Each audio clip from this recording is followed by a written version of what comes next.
2026 at Grace Lutheran Church, 10315 Union Turnpike, Forest Hills, Queens, 11375.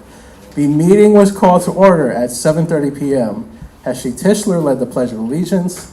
Anton Trapman did the roll call. Jim Strawhorn read the mission statement and the minutes. Minutes were adopted with one nay vote. Treasurer Sophia Worrell reported a bank balance of $4,051.43 with about 46 paying members. Board members in attendance were Gerard Lally, Kathy Lally, Ruben Cruz, Joel Solomon, Craig Tyson, Sophia Worrell, Isaiah Vega, Daniel Mayo, Jim Strawhorn, and Phil Grillo. Absent were Martha Rowen, James Schwartzman, David Abraham, Arkadeus Tomaszewski, Slel Levy, David Kemp, Stan Norwalk, Juan Pagan, Emily Zane, Stephen Weiner, Cal Crone, Catherine Donnelly, Zilly Cho, and Phil McManus. 24 members and 24 non-members were in attendance. Announcements. Heshy Tischler, a politician from Brooklyn, shared his personal family story. Reverend Keith Gadsden, a minister, shared his NYPD legal journey. Candidates. Zahava Dershin, candidate for State Assembly District 41. Healthcare, teachers, housing, and fair wages were her issues. Melvin Williams, candidate for Congress, 4th District in Nassau, wants term limits, America First, and better advocacy. Randy Frias, State Assembly District 39, is fighting crime, prostitution, and casinos in his district. Yahimir Harris, State Assembly District 55 in Brooklyn, is learning about the process as a first-time candidate. Greg Hatch, U.S. Air Force veteran and lawyer, is spending $1 million of his own money running for Congress in the 3rd District. He noted that Swazi, his opponent, had increased his net worth by 450% over a 6-year period while in Congress. The rate of return that was better than Nancy Pelosi's. Helene Q, State Assembly District 65, got 31% of votes in 2024. She gave out free shirts and hats. Philip Sean Grillo, State Assembly District 26, gave a shout out to Ed Lee, who was interviewed by the county GOP but not endorsed. He rallied against electrification requirement per local law 97. He cited a senior family in Douglaston who paid $1,300 for his utility bill, while a house in Florida would pay $125. Edward Lee, State Assembly District 36, filed objection against AOC's Working Families line and is running to help people with disabilities. Ruben Cruz, State Assembly District 38, started a candidate caucus to help fellow candidates with a 20-word pitch and website. Brandon Castro, State Assembly 30, age 26, endorsed by his Democrat State Councilman that's Robert Holden, got 40% of votes in 2024. Brandon warned that 95% of the seats in Western Queens will be occupied by Diaz State Democrats. Veronica Gonzalez, State Assembly District 74, a sexual assault and domestic violence survivor, wanted to help drug addicts, people with mental health issues, and is against moving the Bellevue Hospital homeless to an East Village shelter. Jason Murillo, State Senate District 27, was homeless for a few years in the 1980s and wanted to pay it forward to represent his community on the Lower East Side. Jason asked if the state is paying $80,000 per homeless individual, why do we still see them living on streets? Darwin Shaw, State Assembly District 68, witnessed the murder of his mother at age 3. President Trump inspired him as a child of poverty and color to run for office. Cheryl Fedix, State Senate District 12, is against outgoing Senator Michael Giannaris' secret deal to give his seat to current District 30 Assemblyman Stephen Rago. Veronica Gonzalez won the 50-50 raffle, and the meeting ended at 10:06 p.m. Okay, thank you, Isaiah. Are any corrections other than, thank you? Other than, of course, rather than Phil Wong, it was Bob Holden who gave him the endorsement for Brandon Castro. Any other corrections or changes? Seeing none, to have a motion to adopt the minutes, as was this Anton, and seconded by Richard. All in favor says aye. Aye. Nay? Nay. And one nay.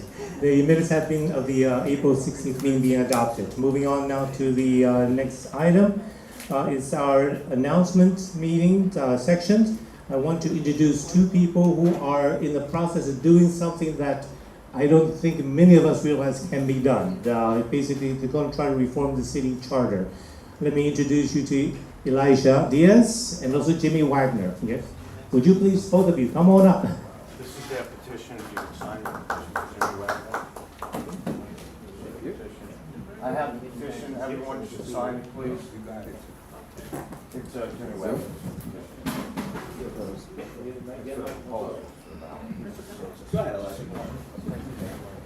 Good evening, everybody. Good evening, everybody. All right. This is an important time. This is going to be a very important summer for this city. We are doing something that nobody has ever attempted to do. We are attempting to get 50,000 signatures within 90 days to reform the New York City Charter. Why are we doing this? We see that Republicans are the unfortunate victim of unfair elections, of underrepresentation, of undermined policymaking. This petition to amend the New York City Charter is going to significantly increase the representation that we have, and also it's going to help smaller candidates who are trying to run for office to actually be able to access the ballot. So if everybody, does everybody have a packet? Yep. So I'm going to quickly break down the 10 charter amendments. If you don't have a packet, we have them over there right next to the purple shirt and hat, and we also have the signature sheet to get signatures to get this on the ballot. This is an initiative across all the 5 boroughs. It is consisted of a team of young interns, including myself, Jim Wagner, and the beautiful people of the Donald J. Trump Club of Kings County. So we're hoping to get Central Queens on board with us as well tonight. Article number 1, municipal recall of elected officials. Now, wouldn't it be great if we could somehow get Zoran Mamdani out before the city falls apart? That'd be a beautiful thing, right? Oh, yeah. And how about any other elected official? You can name them. Chuck Schumer, AOC, anybody else? I'm sorry if they're your favorite, but it would be nice. With this charter amendment, it's possible. 5% threshold of people who voted in a specific district or across the city can call for a special election to remove this, whoever it may be, the mayor, the city council, the assembly. Only city. Only city. Only city. Oh, I'm sorry, only city. City council and the mayor. Yep. All right? Comptroller, public advocate. Absolutely. Any position that was based out of New York City. All right. Any questions? All right, moving on. Article number 2, Office of Municipal Worker Fairness. Now, does anybody know somebody who was fired during the COVID pandemic? Any essential workers, nurses, firefighters, policemen? Anybody who refused to get the jab? I think we all might know 1 or 2 people. This is going to significantly protect those workers. They're going to get their due process rights, which they were not given during the pandemic, and they were just fired and said, all right, well, you're let go. Thank you for giving the city 10, 20, 30 years. You're now without a pension. You're now without a job. Goodbye. This is going to significantly increase the protections for those people. Any questions? Okay. Number 3, restructuring the city council. Now, does anybody know the average amount of residents that are within a city council district across the city? 177,000. 177,000, you said? Anybody? 48 million by 2051. So there's approximately 150,000 to 250,000 within a city council district across the city. This is going to significantly break that down, 50,000 for every 1 city council member. Now we're going to get more representation, and we're also going to have people who can't be in charge of 250,000 people at once. You know, we have what, 46 Democrats? Who are the Republicans being represented by? This is going to give us that equal chance that we need. Article number 4, Office of Constitutional Rights. Now this one is pretty self-explanatory. We know that our constitutional rights don't really exist in New York City, especially our Second Amendment that we love so much. Anybody have any questions? Okay. Article number 5, Office of Emergency Power Oversight. Now, does anybody want Kathy Hochul taken over if, God forbid, we have a war, God forbid, we have another pandemic, the hantavirus is the brand new fad? We're going to get jabs for that now, too. Does anybody want Kathy Hochul taken over? Absolutely not. We're going to have a new elected office. God willing, we'll have a new elected office, Emergency Power Oversight, to actually take over in case of an emergency, whether we go into a state of emergency, hurricane, pandemic, war, X, Y, and Z. we have someone who's actually elected to do the job. Number 6, campaign finance threshold reform. Now, who ran for office in this room? I know we have a few former candidates.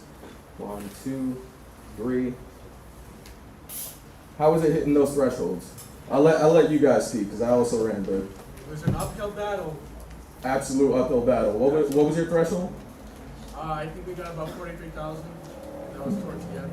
Mm-hmm. I'm saying to actually qualify for matching funds. It was 75 in district, 5,000 small in district, citywide.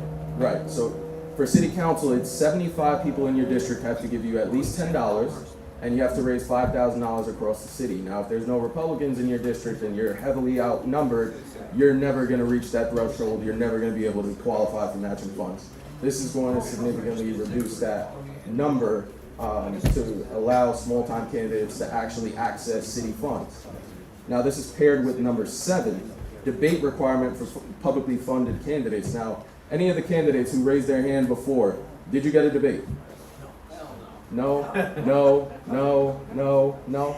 Kind of, but I didn't show up on the air when they finally aired it.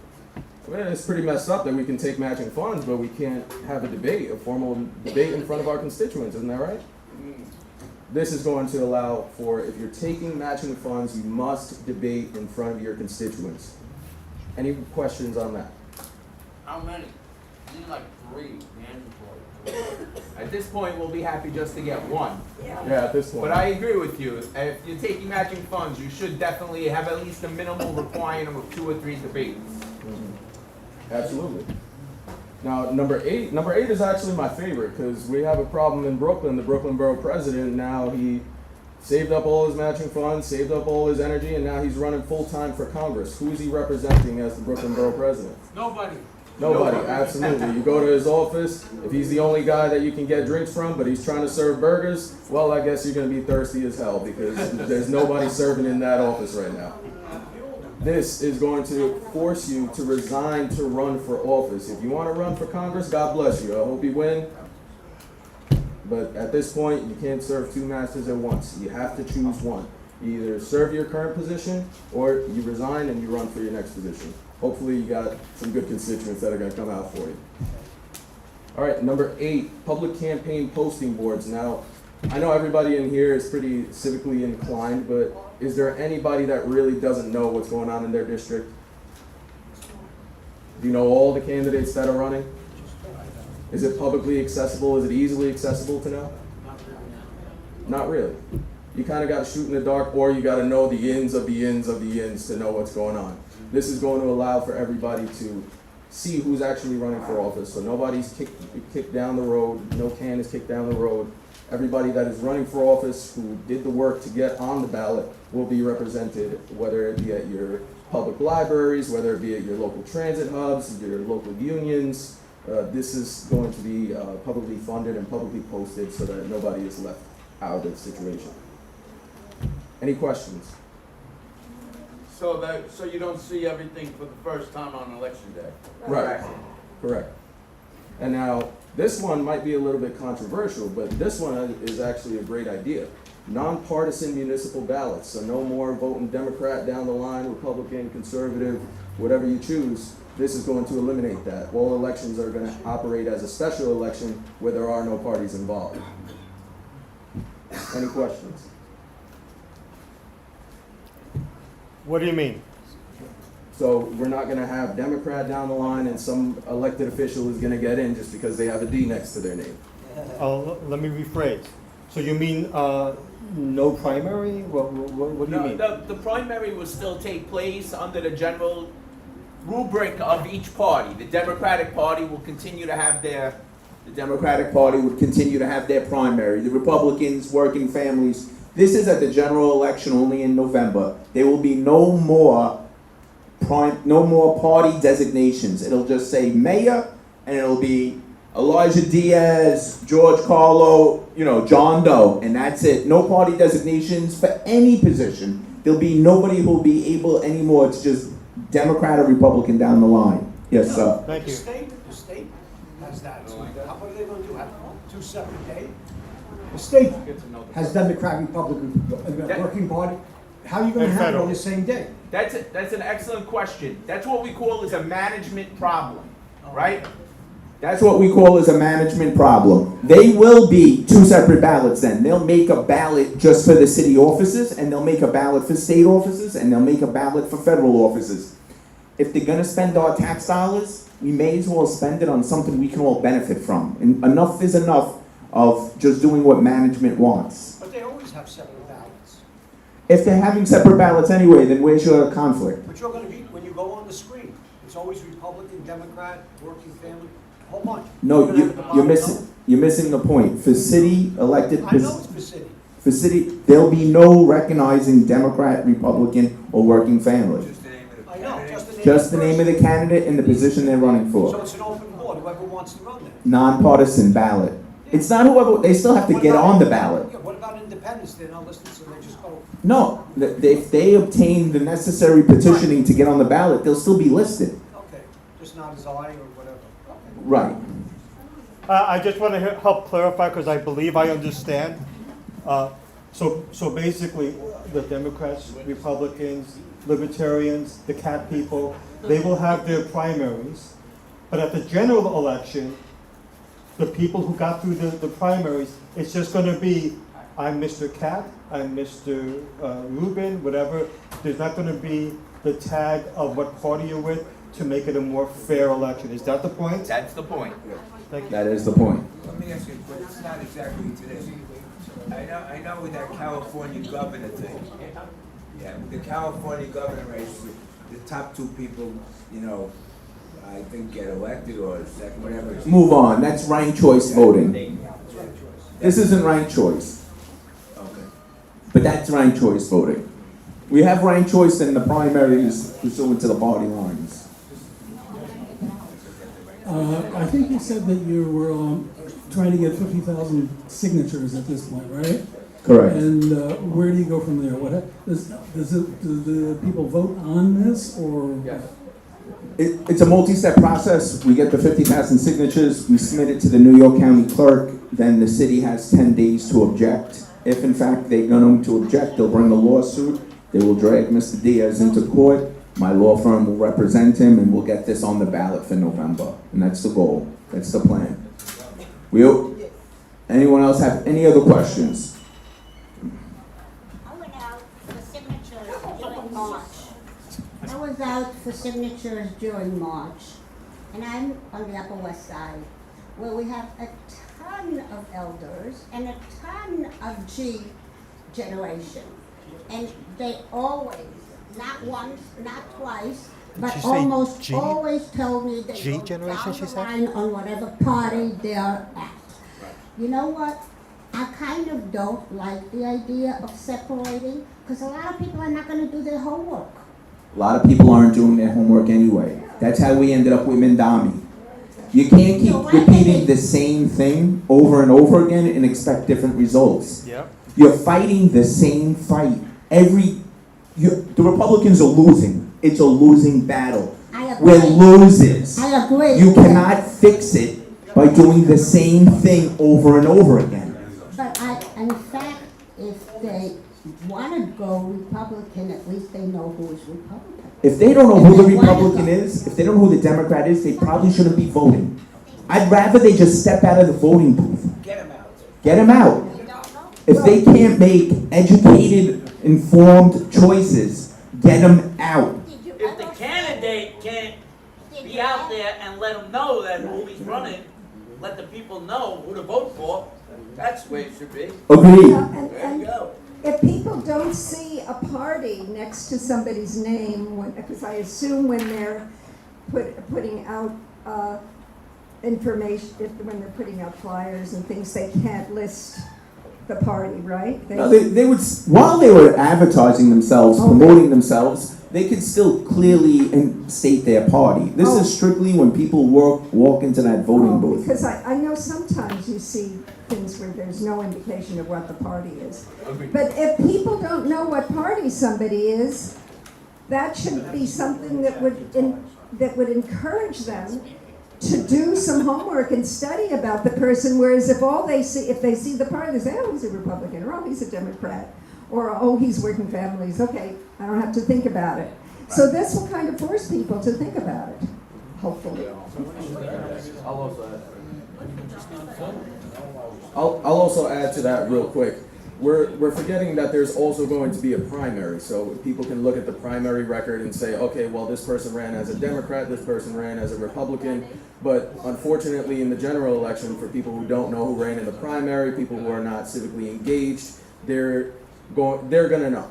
And social media is a huge factor now in our elections. This is exactly the same way this new slate of candidates that won in the last year, that's exactly how they won. So we're behind the ball on that. So for the general election, it's going to be a significant change to actually force people to say, hey, we actually know who's on the ballot, whether you want to vote with the Democrat or you want to vote with the Republican, you want to vote with the independent based on the primaries, that's completely your prerogative, but you must be civically engaged to know. And also pair that with number 9, public campaign posting boards. Everybody should actually know, or they have the opportunity to know what's going on in that election. And just one, I'm going to come to you one second. Just one other issue is, this is just a matter of getting ideas on the ballot to increase democracy, right? Each one of these ideas could get on the ballot, and it'll be for naught. We're not saying going there and vote which way you want. Clearly, you like the idea of voting on party lines. So I encourage you to go vote down the party line and support not, partisan elections. We need to get these ideas on the ballot to open the discussion with the people in the room. When you manage a voting site, you see so many walk in and say, who's running? And my mind goes, wait a minute, why don't you know yet? Okay, so my big question is that a big news that came out this week and people that the city were talking about is that apparently there's new legislation in the city that says that Mamdani and or the mayor, whoever the mayor is, can extinguish the commission on the charter review. Yeah. How does that affect your whole movement? It doesn't affect the movement at all. This is under subsection 2. What you're referring to is subsection 1. This is a hyper unique and technical section of our city charter that allows people like us to amend the charter, everyone in this room, for only 2 independent reasons. Number 1, to affect the way elections happen, and number 2, to create or extinguish offices within the city. Every single one of these 10 was tailored to effectuate that commission.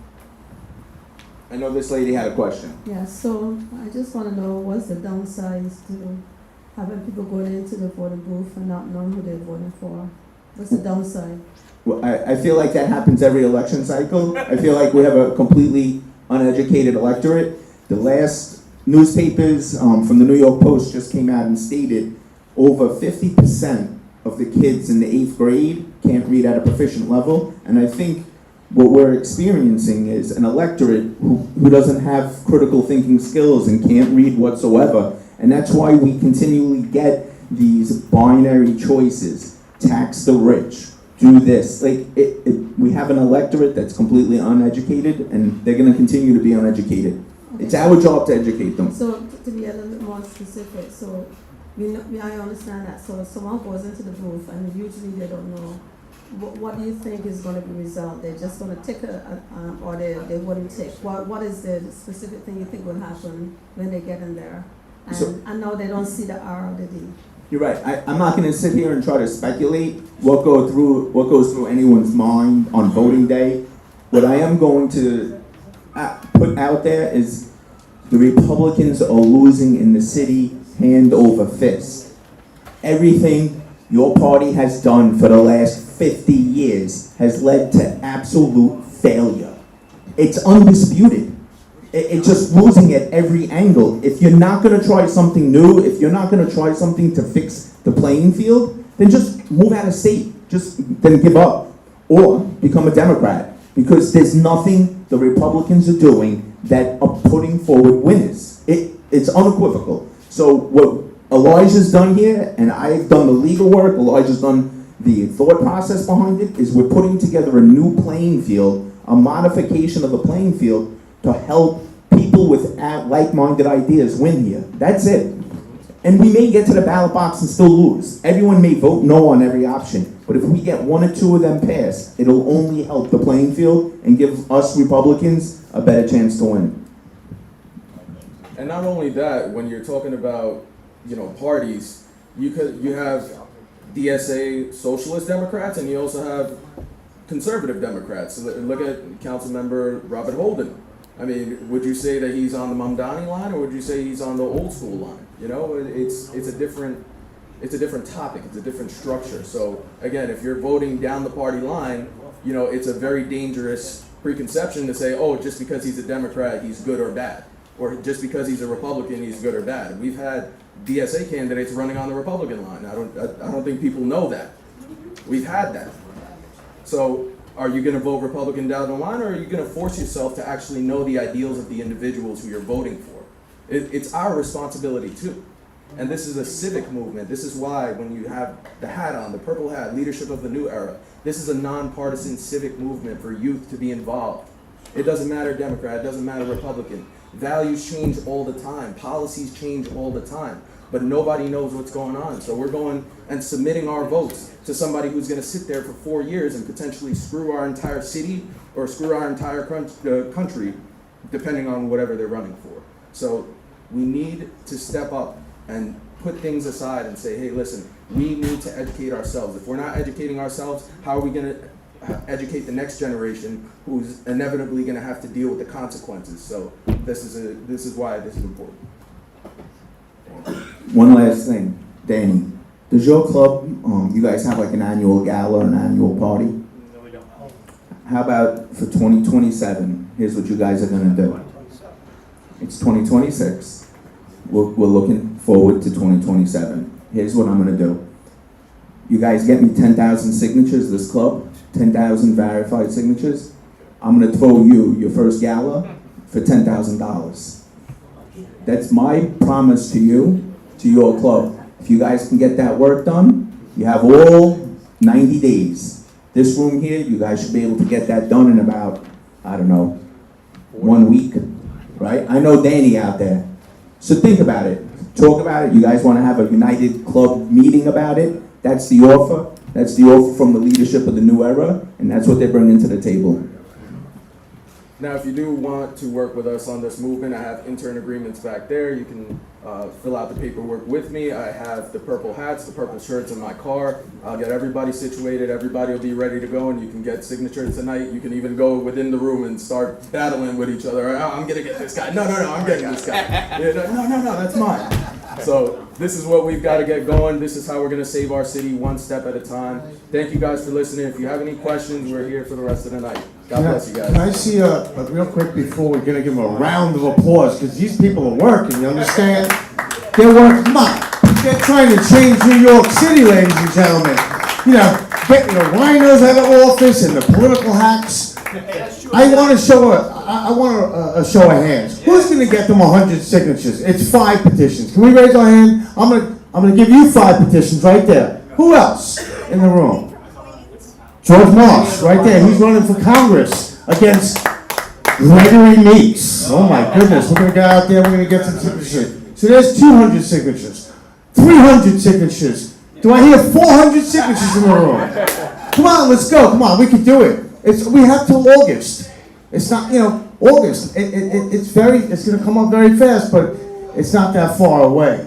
Is there anyone else? All right, hey, look, we got 300. I know Danny's good for another one, so we got 400 signatures in the room so far that are committed to. I thank you, everybody, and everybody, a big round of applause for Jimmy Wagner and the leadership that they're putting forth at the Elijah. This is amazing. Thank you. Okay, thank you very much there. Please keep in mind that what they are doing is giving not just Republicans more right in the city to vote, but also basically for the people in the city of any party more right to do something about their elected officials. Our next speaker is Gillen. Okay. Daniel? Everyone, I would like to strongly recommend that if you're speaking today, that you seat in either one of these 2 seats so we can properly document this on YouTube Live. Thank you. I have a hard time sitting down in that movement. I sympathize.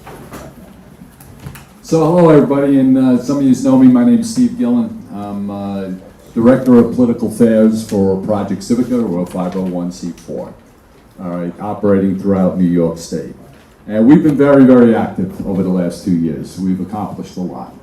And we're moving forward, all right? Our whole idea is we have to get citizens involved, similar to what Jimmy's trying to do as far as getting us out there and actually being responsible.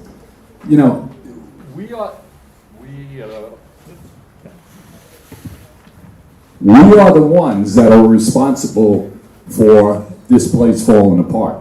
Not just New York, but the country. All right? Because, like Brent Franklin said, it's a republic if you can keep it. That means that the citizenry is the one that have to do it. So the reason I'm here tonight is twofold. One, I want to give you all an update on the Save America Act. Is everybody familiar with the Save America Act? You're all okay. So you know the process that went passed 2 times within the House, and it's been in the Senate since the last summer. And we put on a big push nationwide. Project Civica is part of it for New York State with election integrity and a bunch of other groups around the country, Tea Party and so forth. And we got 20,000 hits to the United States Senate, either by email or by phone call. All right, 20,000. This is dying. So getting to 20,000 was a challenge, but we did it. All right, there was excuse me, why am I saying 20,000? 20 million. 20 million nationwide that went to the Senate offices, all right? But the Senate, before Easter, we got it up and got it going, and they got it on the floor for debate, which was a big accomplishment to get it on the floor for debate. That was 2 weeks before Easter. Thune, who is the majority leader in the Senate for the Republicans, who runs the Senate, refuses to call for a full floor debate. His argument is he doesn't have enough votes. At the time, we continued to put pressure on, and we got the 51 votes that was required to get it on the Senate floor. Now, once it was on the Senate floor, it was being debated. Now, if everybody's familiar with the filibuster and how the filibuster works. Question, yes. Which Democrats did you get to vote, Fetterman. Just one. Just one. Not one in the House and 0 within the Senate. All right, so, but we have to keep the pressure on. So anyway, just continue with the story just so you know what developed. So we're coming up to Easter, the Easter break, the week before Easter. And they delayed it, all right?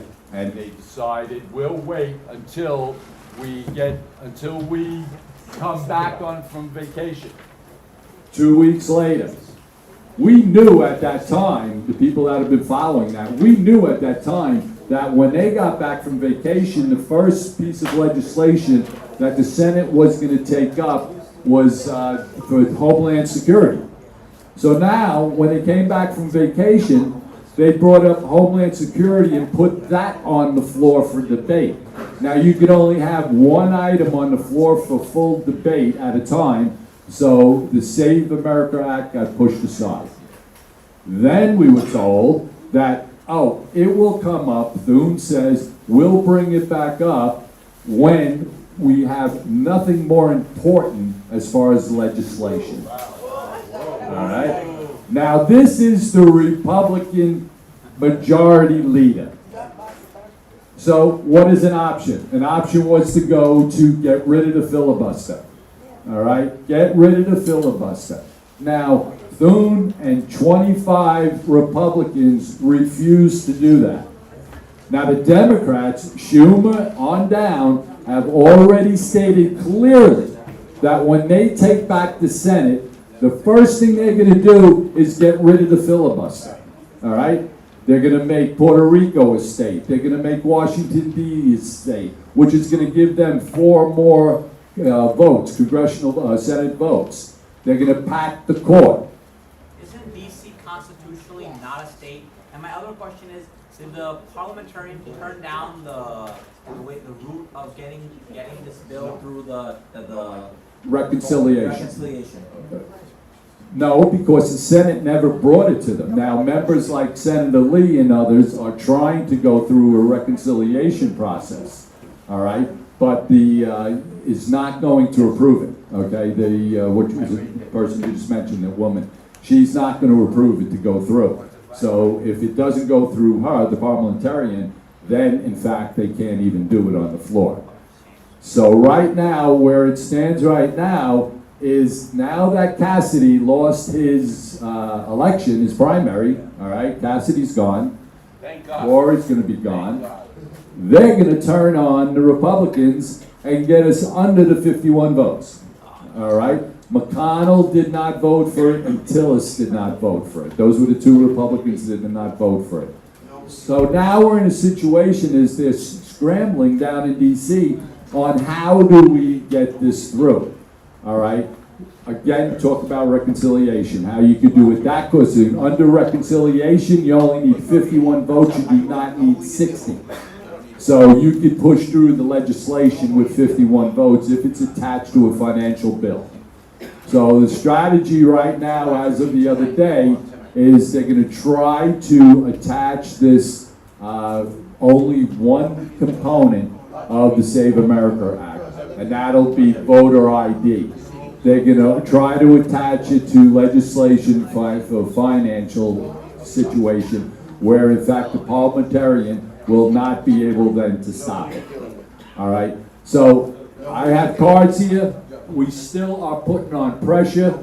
I'll hand out when I'm finished speaking to everybody. I got the phone number for Schumer. I got the phone number for Thune. We have to keep pressure on. This is going on. This, what I'm doing right here now, is happening nationwide. All right, right now. So I ask you people, I'll give you this all. I ask you to make one phone call. I ask you to make 10 phone calls. Get on their ass, because if we do not do the Save America Act, we know they know how to play games with the election, and they'll do it again. Yes, they do. They definitely know how to play will games. do it again. Exactly. So I'll ask you people to do that. Yes, sir. I heard something that Trump or somebody want to fire the parliamentarian. Correct. Correct. And the Senate's fighting him on that. The Republican Senate are fighting him on that. The Republican senators, you know, I heard talking, Jimmy talking before, and everybody else talking about the Republican Party. You know, I'm just so fed up. And now I'll bring it back to here, all right, back to New York City and New York's elections. We have 60 seats, 60, that we do not have a candidate running in the state elections. 60. In 2022, we had 48, and that's what got Project Civica going on. I don't know if you guys remember, we did fill the 48. And we put an effort on. I was out speaking all over the place trying to get people to run. All right? In 2024, we had, and that was, we brought in at that time, we brought in 2024, we brought in 17 candidates that signed my common sense contract with New York. We ended up with 53 in 24. Made all sorts of hell about it, man. I was screaming at everybody about it. Where's our chairman? All right? When I talk about that 60, that's just in New York City, the 5 boroughs. All right? That's disgusting. You cannot tell me you have a party or you're a chairman. Either you don't care or you're not doing your job. There's no question about it. So now we go to 60. So every election cycle, we increase the number that we don't get people to run. Now, why don't we get people to run? I speak to a lot of candidates. When I was trying to, in 24, get candidates to run, I went back and reached out to all the candidates that ran in 22. All of them said, I got zero support. Therefore, I am not going to waste my time if I do not get support from the party. All right? Now we have, coming into 26, we're in the same scenario. Up in the Bronx, all right, we have a governor's race. A governor's race that's going on. Now, you have to think how the whole structure works. When we have candidates out there running for assembly and for state senate, they're not just out there running for themselves, they're out there also pushing for the governor seat, all right, in this scenario, Blakeman.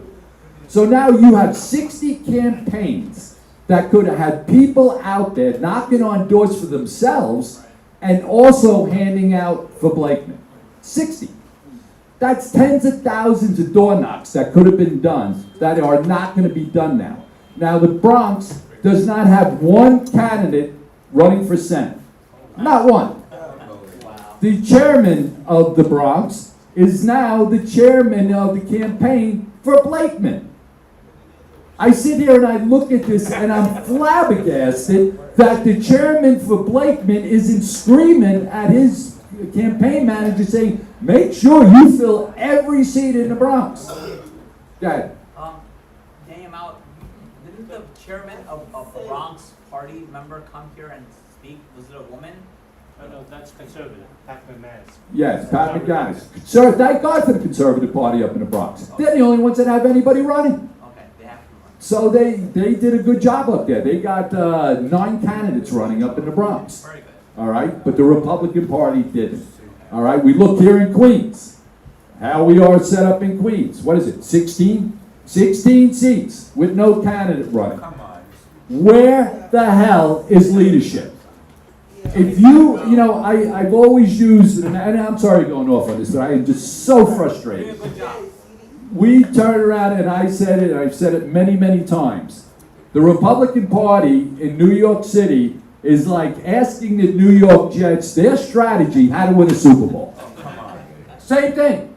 Year after year after year after year. So what is the solution? And I've been baffling my head for 2 years over this, and now I'm even more frustrated. We have to get involved in the precinct strategy.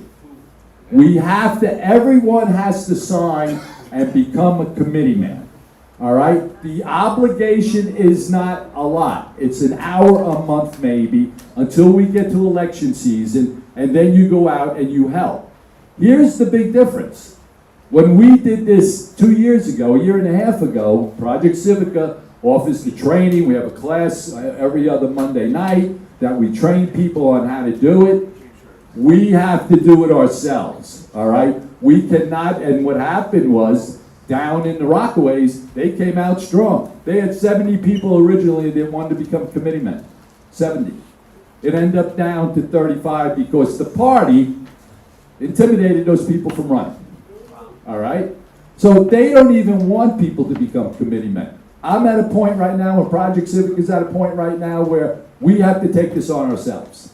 We need everybody to become a committeeman. It's very simple. You need signatures. You don't need a lot of signatures. We will supply you with a workbook. So we'll tell you all the, in your ED, because you run within your ED, we will give you a list of all the registered Republicans within your ED, and you go knock on their door, and you ask them to sign, and you ask them to become committeemen. And to me, that's the only way we're going to turn around New York City and New York State. Because we need 35% for Blakeman to win in New York City, to win New York City. If he gets 35%, he'll win the governor's race. All right? But it's a little harder to do now when you got 60 seats that you don't have candidates running. So anyway, we have to work on this. We have to definitely work on this next round. And I ask you to go to projectcivica.org. You can click on Precinct Strategy. We're involved with a national movement. It's just we rebranded Precinct Strategy. It's now called the Precinct Project USA. We have people in all 50 states that are active, and we're just building that process up. You come through Project Civica, and then we'll also work it through the whole national effort here. So I hope you guys could do that, and we have to do it. We can't complain no more. And to me, and I'm sorry, I can't go off, but that's our farm team. That's how we create a party. We get people involved at the lowest level as far as committee men. They get involved, they learn how the system works. Now we have people to choose from. Because we always get the argument from the party chairs is, oh, nobody wants to run. No crap, Sherlock. You ask them in January and they gotta start petitioning in freaking February. We need to have this system in place 6 months prior. We build up a base, we teach people how to run. We do that. I ran a course for Brooklyn in January, and I ran TV commercials to get people to get involved as far as running for office. I had 40 people that reached out and came to my webinar, and I told them they never were involved in a party. And I explained to them how they could get involved, step by step. We supplied the information. Yeah. You know, why do the Democrats have such success getting candidates, in your opinion, easily? Because they have a larger base, and their radical base is fanatic. You look at some of these, right? They have like 5 people running in primaries and stuff like that. About my party like that. Because they got George Soros, man. You know, they have Lord Soros, they have the money, and they show up. One last thing, and I'm sorry, I'll be real quick. So Project Civica, we're working statewide, and we've been working our asses off for over 2.5 years, and we've had a lot of accomplishments. We ran 535 views of TV commercials just in the 5 boroughs, okay, in this past year, in the Bronx and Brooklyn and everything else. We're having a fundraiser, and I, don't like doing this. We're having a fundraiser, at the Comedy Club in Governors in Levittown on the 11th of June. We would really appreciate if you guys, I got some flyers in the back. We need more funds because we're going to be doing a lot more. We filed like amicus briefs already. We got attorneys that we're working with to do that into the Supreme Court. All right, so thank you very, very much for your time. I appreciate everybody. We have to keep moving, and unfortunately, we have several candidates who need to leave. So Charlotte Friedman, you can talk to directly. You can talk directly. Charlotte? Yeah, so, and any other candidates who need to leave, please let me know, or let you speak after Charlotte. Okay, Isaiah. I do better without a microphone. I speak very loud. Good evening, everybody. My name is Charlotte Friedman. I live in Manhattan, and I'm running for State Senate for Diaz SB 47. My district is huge. It runs from the village all the way to 100th Street. And so I'm here because I want everybody to know who's running. I know you all know somebody on the Upper West Side, and you can use the flyer I left for you to let them know who to vote for. Also on the flyer is the QR sticker that lets you know how to support me, because we all need funding. So let's move on from here. While petitioning in March, I have run into thousands of people that just wanted to talk. And what did they want to talk about is what's happening in Manhattan right now. And what's really happening right now is frightening a lot of people. Our city is in crisis. I never dreamt I would ever see what I see today. I am a second-generation Holocaust survivor. I always thought it will come back because history repeats itself. I never thought it was coming back this soon. And that's why I'm running. No, I am not from the political arena. I come from a business world. I spent my life doing business with people all over the country. I understand their mentality. What have I done? In my 20s and 30s, I imported collections from Paris, had distributions throughout the country. At some point, we distributed our manufacturing to China, and what happened as a result was the discounters in my business began to dwindle as a result, because buyers needed to allocate dollars into different places. So I moved over and started to produce events for people like Tony Robbins. Eventually I taught those seminars myself. And then came Black Monday. Some of you may be old enough to know what Black Monday was, when the market went boom. And personal development became a luxury. And so I went into real estate. I spent over 30 years there. No, Trump is not news to me. And so I've been a rookie in every industry. and I went to the top always. What have I done? I started at one point and ended up either managing it or owning it, or teaching it or writing about it. So what do I do now? I'm retired. And I do work with the Board of Elections, and I see a lot of things, and I want to make things better. I had a wonderful life.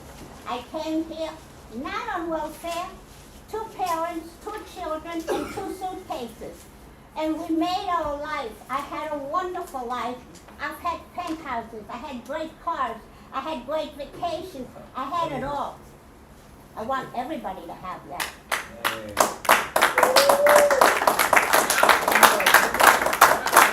But the way that the country is going right now, I don't see how. Absolutely. And I want to see how, but I'm not seeing my way through it right now. Some of you might have seen my wonderful friend Scotty put a nice statue in front of the city building. A little bafangul for the current mayor. I'm sorry, I need water. Michael, go get me water, it's in my bag, please. Somebody get this lady a water. Michael, where are you, Michael? Anyway. Hurry up, Michael. Thank you so much. Oh my God. Thank you so much. Imagine being married to that. He was only expressing how New Yorkers feel. Because as they were coming to me and asking me, what's going to happen? How are we going to fix it? I only had one statement to answer because I don't have all the answers. The fate of our city depends on the line we choose to draw. And we need to draw the line now. We're not doing well with this mayor. And we're not going to be doing well with this mayor or the likes of this kind of a mayor. And so, what do we need to do? Well, we need to do a lot of things because the cost of living is unreasonable, safety is questionable, and leadership is tyrannical. The antidote to change is courage.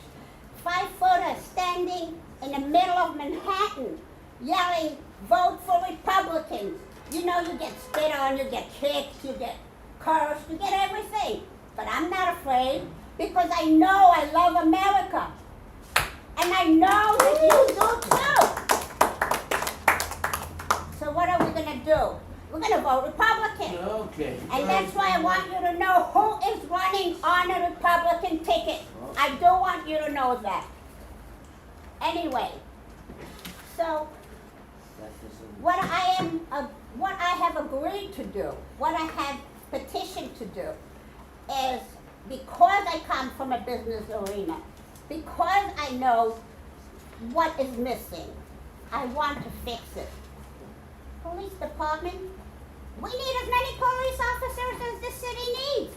Thank you, thank you. Absolutely. We have to keep communities safe. Yes. Absolutely. We have to start with knowing what works. How do we know what works? Did Giuliani make things work? We know what works. Of course he did. Yes. We know what works. So we start with what works and we build on that. That's right. We know what works. We need to bring business back. Do you know how many trillions have walked out the door and are still walking out the door? That's what I want to do. Bring business back to New York. That's right. The only problem is we have a Mayor Mondami. That's the only problem. That's what we're talking about. We're talking about getting rid of the Mondami. Right. Good luck with getting rid of Mondami. He's gonna win re-election. Strengthening the police is paramount. Actually, I'm working with an attorney. Just so you know, I'm working with an attorney that has Susan. Good luck. Okay, thank Good luck. you. I wish you luck. I wish you a lot of luck, and I mean that sincerely. Our prisons should not be a hotel stay the night. Absolutely. Our prisons need to house the people that belong in prison and not set them free to harm other people. It's the bail law. The only problem is Mandami won't let them arrest the I'm people. the speaker, and you're gonna speak when I'm done. You got it. All right. Yeah, there you go.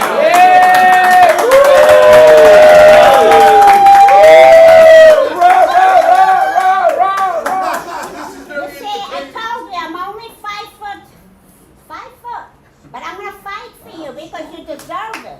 And I'm gonna stand up because you deserve it. And I'm not afraid. That's it. But before I talk about anti-Semitism, I want to honor a man in Queens. His name was Albert Itkowitz. He died this week by murder. He helped build Queens. He had businesses in Queens. He made his families and his life in Queens. And now for the upside of that, when I was teaching real estate, one of the joys I had when I talked on diversity is I spoke about Queens. Queens is unique in the entire country. There is no place like Queens anywhere.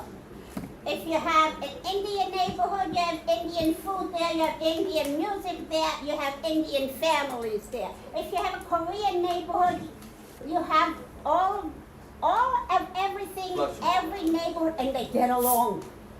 That's diversity. And they get along. They visit each other, they eat each other's food, they listen to each other's music. No place else in America like this. Diversification. Hooray for Queens. You can teach them diversity for real. You guys learned it. You guys can teach it. Thank you. Bravo, bravo, bravo, bravo. The other thing, of course, I would work on is anti-Semitism. I'm Jewish. I'm a Holocaust survivor's daughter. What I see is crushing me. You want to replace us. And it's in numbers that are astronomical. And where are the most Jews in America? In New York. It's true. The other thing is we have to work on socialism. What the hell is that? Can somebody please tell me? Because I don't know. What is socialism? It is not social. It's the soft word for communism. It's the Social Democratic Party of Germany. However, They're not communists. if you get what Mamdani is bringing you, it's not communism. Mamdani is bringing with him Sharia. It's a failed And experiment. then, if you have that, you pray for communism. I'm not kidding, because I know the cultures. I do know the cultures very well. The problem here is they didn't teach us history in America. I took it upon myself. I've also lived in Israel. I've also been to Egypt. I understand the cultures. So when they had that white flag at the top of the Brooklyn Bridge in 2009, that was the nicest flag. What did Obama tell you all? Oh, the cameras went down, we don't know what happened. Started with him. What? I didn't buy it. President Obama was the genesis. I didn't buy it. I saw the writing on the wall, and now you all see it with Mamdani. My goal is to get rid of Mamdani. But if I can't be rid of him within 4 years, I'm going to get rid of a lot of the things he wants to do. We don't need buffer zones for people going to synagogue. We don't need buffer zones for people going to church. We need peace. We need harmony. We need proper pricing on our food. We need our children to go to school in peace and not worry about them coming home. That's what I want to do. I plan to do it. I love America, and I'm going to work hard now. And in order for me to get there, I need support. So I'm going to ask all of you, that flyer that's on your table has a cue card. It has my website on it. Kindly put anything in there from $10 to $1,000. Whatever works for you, dig as deep as you can in your pocket, but even $10 is great. Miss, I need you all. Who is your opponent? What's that? Who are you running against in the Democrat ticket? His name is Erik. Oh, yes. Oh, Okay? big money, big money. So, You're running against big thank you, money. everybody. Thank you very much for attending. We need to get going. So, I guess the next candidate is going to be, Vega. Jose Vega is running for Congress in the 15th district, and that's basically part of Manhattan, northern Manhattan, and Bronx. The current sitting congressman is SBI. It's actually Richie Torres. First of all, thank you for having me at your meeting here. This is a Republican club. What's his name? Quiet. Jose, if you care, your head is cut off. Why don't you sit down? Sit down. Sit down? Yeah. Well, I could try to adjust it for you. You want to stand? Yeah, I'll make it however easy. You want, is this better? I'm not 5 feet tall. Are you related to Diane Sawyer? Am I related to Diane Sawyer? She's a white lady. I'm a Hispanic I know, man. but are you with her presidential campaign? Yes, I'm her friend. Okay, So, now good question. you know, there are these famous words that people often invoke, but don't actually take the time to think about what they mean. We, the people of the United States, people hear these words all the time, right? People don't even know that the guy who wrote the preamble to the Constitution, his name was Gouverneur Morris, and he was actually from the Bronx. Another set of famous words that are often invoked and never actually understood. We hold these truths to be self-evident, that all men are created equal, and that among these rights, among these rights are life, liberty, and the pursuit of happiness. And whenever government becomes destructive of these ends, it is the right of the people to alter or to abolish it. And I start by quoting that in this year, the 250th anniversary of the founding of our country. I think what we all saw in the last couple of days with the Massey candidacy, the Massey primary, was just a complete and total bloodbath. People need to stop ignoring the reality. Our gas prices are completely out of control. And Thomas Massey, a man who I fundamentally disagree with when it comes to economic philosophy, a man who I fundamentally disagree with when it comes to the role of government, was ousted, not on principles, not on policy, but was ousted by virtually a nobody just because President Trump said, go do this. And the majority of people who voted for Massey's opponent didn't even show up at his victory party. Who was Massey's opponent? Ed Gallery. Most people had no idea what his policies were, just that he was, quote, pro-Trump. Well, that's good So- enough for me. And that's the problem. No, that isn't the If problem. the problem, No, that if you, isn't the if it is problem. enough Shut up. for you You shut up. to say, President Trump told me to do this, and that's good enough for me, well, you're not a citizen. You're not a free-thinking citizen. I'm a free-thinking citizen. That's just the truth. Whatever he said, whatever he legislates. I don't endorse the fact that $32 million can be, $32 million Tell him. can come in from Miriam Adelson. Tell him I'm up next. $32 million can come in from foreign countries to control your elections. And your own president gets deployed by these foreign powers because he is being subjected and controlled.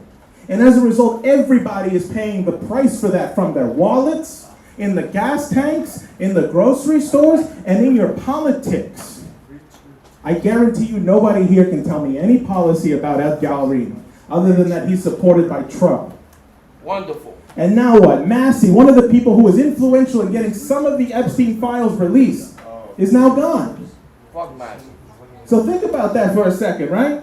You had an actual independent voice who actually stood for the principles of what the Republican Party was supposed to be formed by when Abraham Lincoln was its leader. And now what? What it proved is not just that the Republican Party is completely co-opted or that President Trump is co-opted, but that both parties are. because we saw the same thing happen to Jamal Bowman 2 years ago. We saw it happen to Cori Bush, where a foreign country now controls our elections, and we don't know for how long. And I think that's insane. And it's not just an Israeli problem, it's a British problem too. It's just true.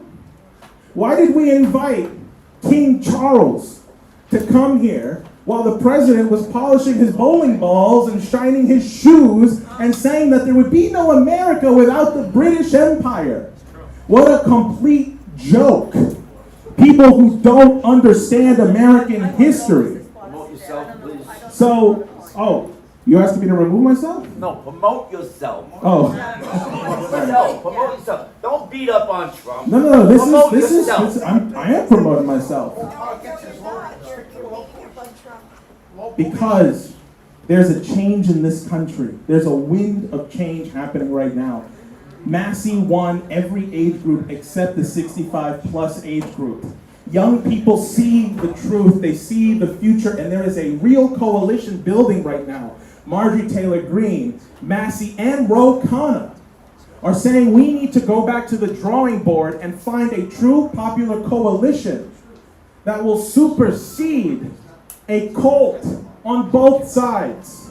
And everyone here has to make a decision. Will you continue to just be told what to do and be a subject, or will you stand up and be a free-thinking American independent citizen and decide you want to think for yourself?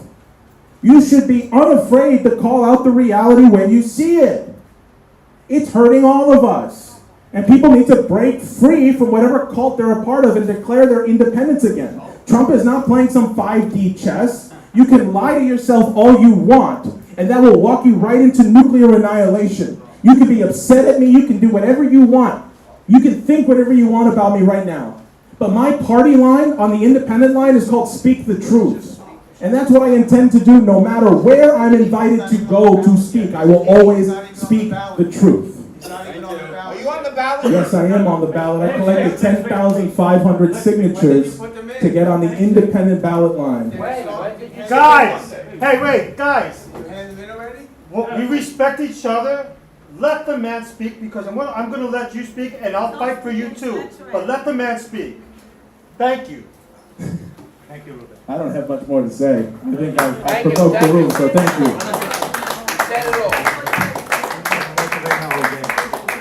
Please, let's respect everyone who comes here. We're going to respect every one of them, please, okay?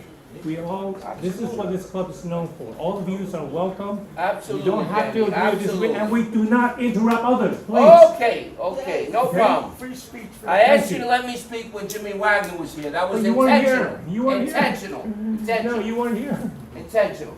Okay. But he's gonna Any hit other me on one? Let's social gonna media. focus on the candidates who has time limits there. No I problem. guess Phil Grillo No told me he problem. needs to leave early, so Phil, please. You all need to leave early. Phil.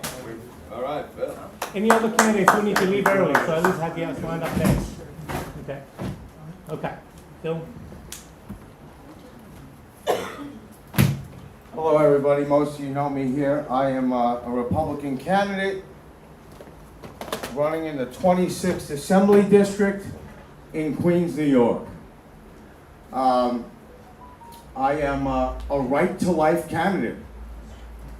Thank you. I'm a right-to-life candidate. If you go to Philip, P-H-I-L-I-P, F-O-R, assembly.com, you'll see that it is my top issue on my website, the right to life.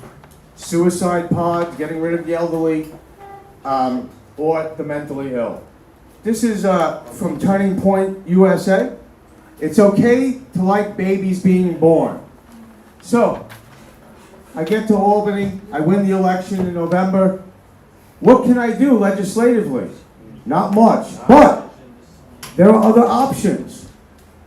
There are places called personhood, where they take care of the mother.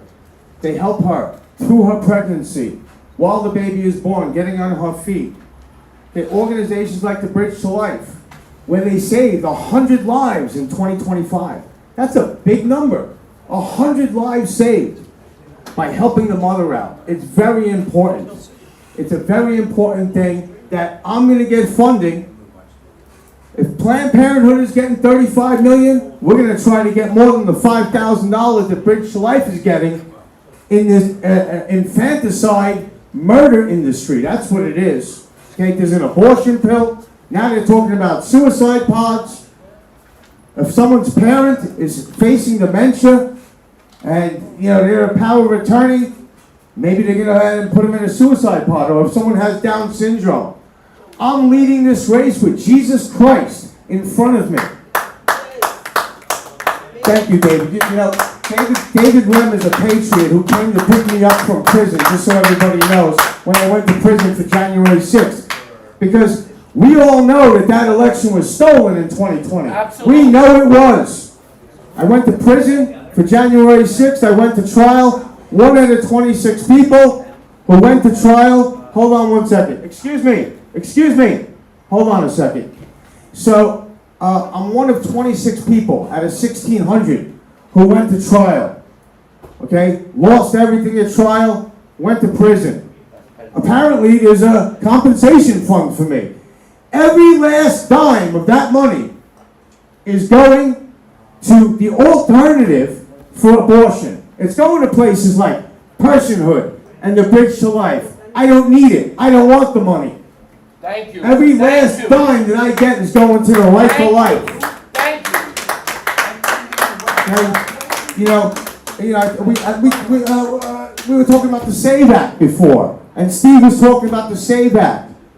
Okay, and the reason why we're not in a supermajority is because the Republican Party in Queens, New York, is not running anybody for Assembly. Brooklyn, same thing, all throughout the city. There's no Republicans are running. You know why? They don't want you to donate to those candidates. They want you to donate to the Kings County GOP, to the Queens County GOP. And they use that money to defend themselves during reorganizations with lawyers.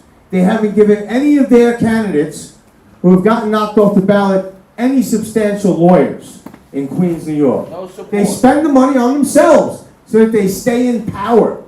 That's what they raise money for. We all know Erik in Queens, who soon enough is going to be in a prison cell for bribery and another straw donations, tow trucks, stuff about the mafia, all of these indictments, and the Queens County GOP. This is his leftovers. They're still in office.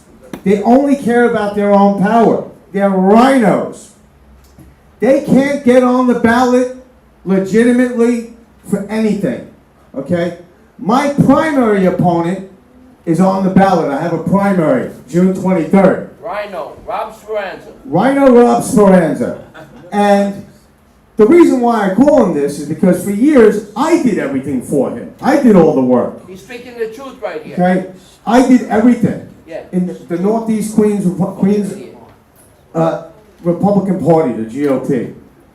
And I would have knocked them off the ballot, along with others who recently got knocked off the ballot, who were on the same petition for fraud. But my lawyer made a mistake. It was the wrong date. Therefore, a judge didn't get to rule on the 200 signatures that were fraud that would have knocked them off the ballot. The Board of Elections agreed with me that 800 of those were invalid after I did the specifications. Now, this same Rhino, okay, he's the vice chairman responsible for finding candidates. He's the vice chairman of the Queens County GOP, okay, responsible for finding candidates. Hasn't found one. Expects everyone else to get the signatures, okay? And they're fraud. What they're doing is they're registering people on their phones. This is what they're doing. And they're putting them down as witnesses on the petitions, and then later on, cheating in primaries. The last win that the Queens County GOP had was James Pye. Has anyone heard of James Pye? Well, he won the Republican primary just to find out it was voter fraud. That's all these candidates know from the Queens County GOP. All they know how to do is commit voter fraud. We have a little slideshow here. Here's a little slideshow right here. This is the buff cards of the witnesses. There's no signature. I have the petitions right here. Right here. The petitions that did not make it to court over a technical error. Okay? And the signature of the witness does not match. This witness right here, she, okay, signature doesn't match. There's actually, and it keeps going on and on. These people don't exist. Sin Young Cook, they just doesn't exist. This is a forged signature. And it goes on and on. Here's another forgery and fraud, okay? This is what's going on. They seem to all be Asian names. Continue, okay? And here, this is from the Board of Elections. This is the buff card, where you register to vote, everything's registered to vote, driver's license, no voter history. 0 voter history. Registered in 2026, I don't see if you can see that. They just registered with a driver's license number. This is what the Queens County GOP is doing. This is what their candidates are doing to get on the ballot. And if you don't object and you don't knock them off the ballot, they get away with it. This is where voter fraud starts. Look at this. Registering people, no signature. I can understand if I was going through this petition and one of the signatures wasn't there or didn't match. But it goes on and on. Over 20 registered in 2026 with no voting history. And all of the signatures, forgeries on top of it. This is a Queens County GOP petition. This is what they do. Nobody put specifications in on me because my petition was rock solid. Over 1,300 signatures from Republicans at the door. I did it all winter long. Okay? Move to the next slide. No signature on file again. Now go ahead and play the video.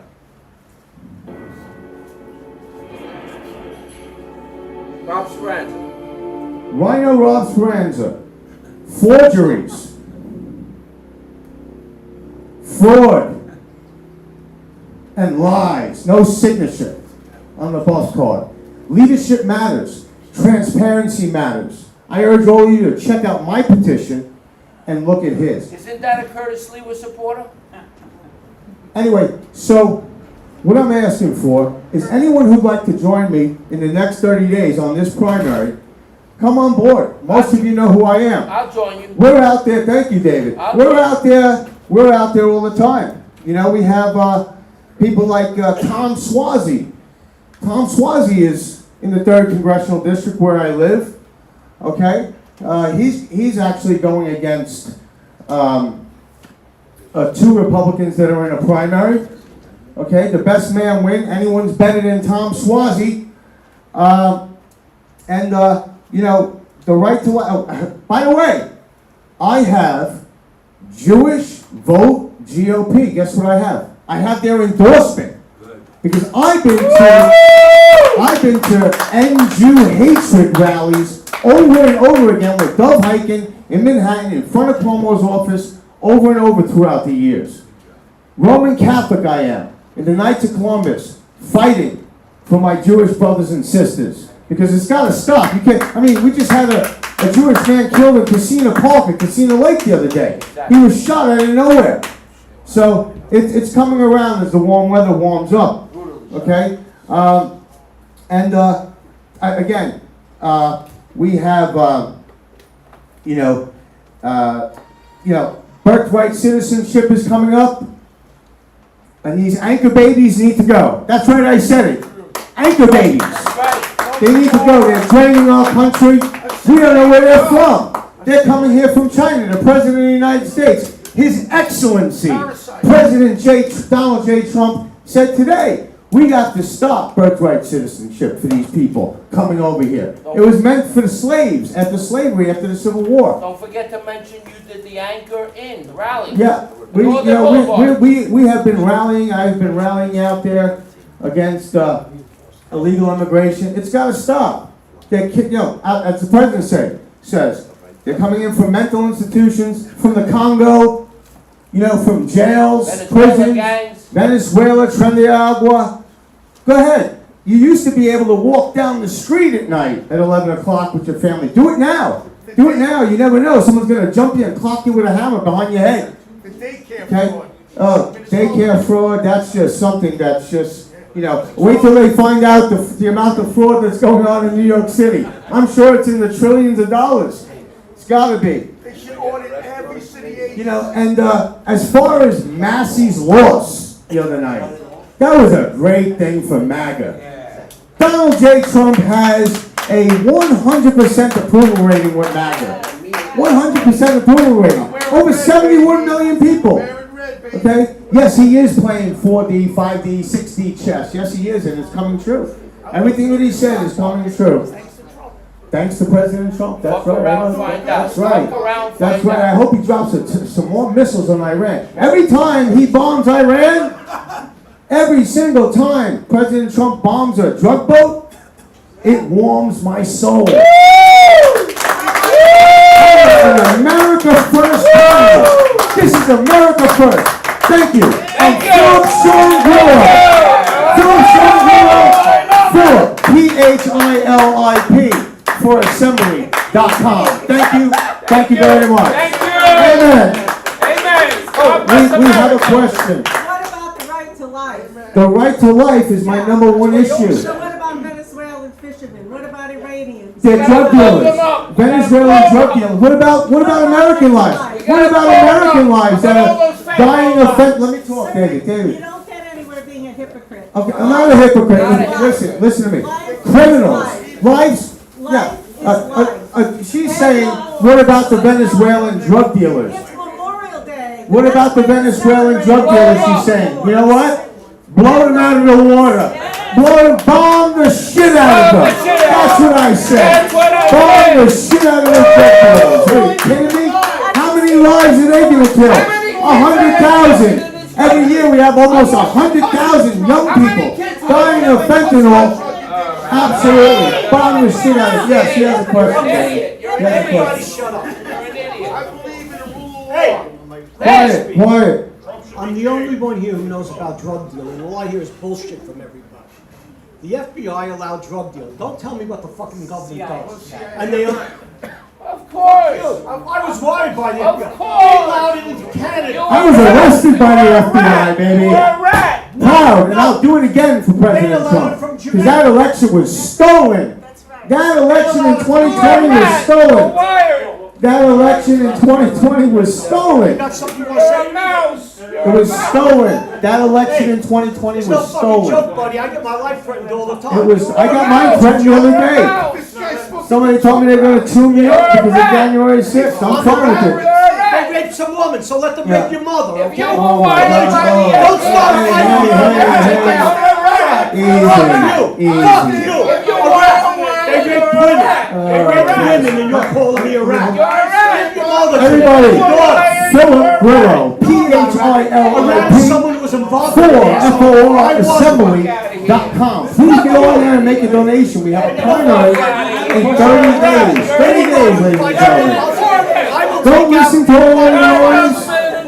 Philip.assembly.com. Go on there, check out my website. The right to life, ladies and gentlemen. Hold on one moment. Let's stop talking about. Hey. Everybody. All right. Anybody want to punch me? Ladies and gentlemen, I thank you from the bottom of my heart for listening to me. Thank you so much. Let me talk. Get it. Give me the microphone already. Come on, bro. Why are you delaying me speaking? Donald fucking Trump let me speak for 6 minutes and you want me to speak? If anybody wants to take a punch at me, please do. Philip Grillo for assembly.com. I went to the FBI about rape and not punching. Fuck your mother. Fuck your mother. I hope you. Fuck your mother. Come on, try me. Fuck your mother. Try me. Try me, bitch. You can try me. You try me. I'll take you out. You control Stay him. out. He said fuck I'll take you out. Fuck your mother. Fuck your mother. I'll knock you out, nigga. No, you can't I'll be. knock you out. Try it. No, I'll knock you Come on, out. try it. Try it. Fuck you. You're talking about my mother? Come on. Try it. Yeah, your mother. You don't call me a bitch. What are you fucking? You're a fucking rat. You're a federal informant. You're a federal informant. You don't even know what a rat is. Federal informant. They make women. Let him break your law. Rat. You're a rat. You are a rat. Fuck you, you ignorant bitch. Don't touch me. Don't touch me. Don't touch me. Don't touch me. Let me fucking speak already. I got a lot to say. Stop fucking postponing my speech. Stop it. You let that fucking scumbag, Jimmy Wagner, get out of here. You should really give him the right. You let that fucking scumbag, Jimmy Wagner, get out of here. You should give David Wren the right to speak. All right, now our next speaker is Thomas Barra, who is to be changed of pace, is running for civil court judge. I don't love that scumbag Johnson. Sorry to say. I like it now. Fuck that. Alright, hello everybody. Let me speak, but I got 3 people left in this room. Thank you, sir. Okay, well, this is definitely not going to be as entertaining as the last speaker. My name is Tom. And that's about it. Alright, okay. Are those people showing up on the Anyway, my name is Thomas Barra. I am running for civil court judge. Now, unfortunately, I'm not allowed to really get into any political discussion, so my talk is going to be much more boring than everybody else's. So I apologize for that. I grew up in Bayside, Queens. I've been practicing for 30 years as an attorney and a trial attorney. I'm trying to get on the bench for a lot of different reasons, but the most important one is, as Steve was mentioning earlier, there's always a lack of choices. You know, they pick 4 candidates and they're all 4 got the D's next to their name, and that's really a depressing sort of thing, you know? I think it's very important that we have at least a 2-party system, if not more. As you can see, perhaps more is better. In any event, I bring to the table a lot of experience. I can't sit here and say, oh, I'm going to do this for you, I'm going to do that for you, but I can guarantee you that I would apply the law the way the law should be applied. I've been a trial attorney, like I said, for 30 years, and I've seen so many people that have, I know a lot of judges, and I've seen some that got elected through the political machine with the D's next to their name, and some of them, I would question their qualifications. I can't even have a debate because nobody really would want to sit and listen to a bunch of judges or lawyers debating over, questions of law. But in any event, again, my name is Thomas Barra. I'm just looking for your vote. We're trying to move the Republican Party. We're trying to get just some more names in there. There's only been one, and that's Joseph Castro, the only judge who's been elected from the Republican Party in years, decades. It's really sad, I mean, it shouldn't be like that. And unfortunately, it is, because people just go straight down the party line, I am kind of new to the whole political arena, and but I do definitely enjoy the underdog status, and I'm hoping to eventually get on there and make a change, because we do need good jurists, who can apply the law properly and keep the country a bit safer. Bipartisan. Thank you for your time. What line or lines will you be on the ballot? The Republican and the Conservative. Not that, because I've seen judges on there for Republican and Democrat. Yeah, they get crossed. And the ones who are on for both Republican and Democrat, I'm not going to vote for them. No, they get crossed. I've seen that a lot, though. And those are, when I didn't misspeak, but I meant when I said there was only one actual Republican, that he only ran on the Republican and Conservative parties. But yes, there are a few that have been cross-endorsed, and that's more of everybody just kind of giving up and throwing in the towel, because they're basically Democrats that, and then they say, okay, well, we'll put a Republican vote, that sounds better, Oh, so if there's no Republican representative, they put the candidate that's in there, gives them all parties, all the lines. Yes, yeah, I got it. in many cases, Got it. I have 2 questions. You said you're new to this. Have you run for this office before? And my second question is this federal law preempt state and municipal law? Well, it depends on the law and it depends on the situation, but let me go back first. I did run last year. That was kind of my first foray into it. I actually came in during the summer, so it was sort of want to get a feel for it. Now I really want to try to make a bigger push this year, you know. Now, as far as federal law, state law, I mean, there's certain crimes, like I'm mostly do a lot of criminal, I've done civil, I've done landlord, and all that stuff, but if there's a question, a federal question, then that's going to trump it. So, like example, the Controlled Substance Act, would that preempt the state licensing? It's going to oh, you're talking about licensing? Like marijuana, for example. Federal law, Controlled Substance Act is still Schedule 1, even though for bogus medical, they try to reclassify marijuana from a class 1 to class 3, but still it's still class 1 for recreational. So under federal law, would you say it's the federal law preempts the state licensing of marijuana dispensaries, recreational? The courts have not found that, unfortunately. However, someone would look at it, because they give a lot of powers to the states and to the municipalities on whether they're going to allow that. And you're right, and federal, that's why a lot of people are running into trouble, because they might try to, for a long time, they couldn't even put their money that they earned from their dispensaries or whatever in a bank, because it's federally insured. Gonzalez versus Reich? Yes. Yeah, no, you're right, it should be Trump, but it's already gone through a lot of checks. And right now, they're allowing it, and unfortunately, but it is sort of the movement of the day, and that they're actually trying to get the federal government to change it. It's obviously not going to change now under this administration, but I would not be surprised if eventually that lessens too. Has Gonzalez v. Rice been overturned?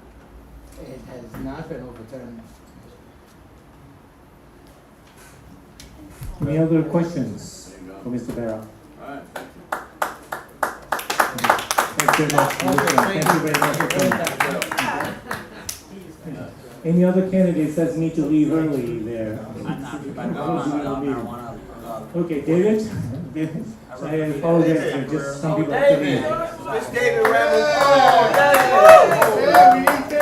He came to pick me up from prison in the freezing cold. David came to pick me up from prison. David Reb's my hero. Is this recording? Is this recording? Yeah. How you guys doing?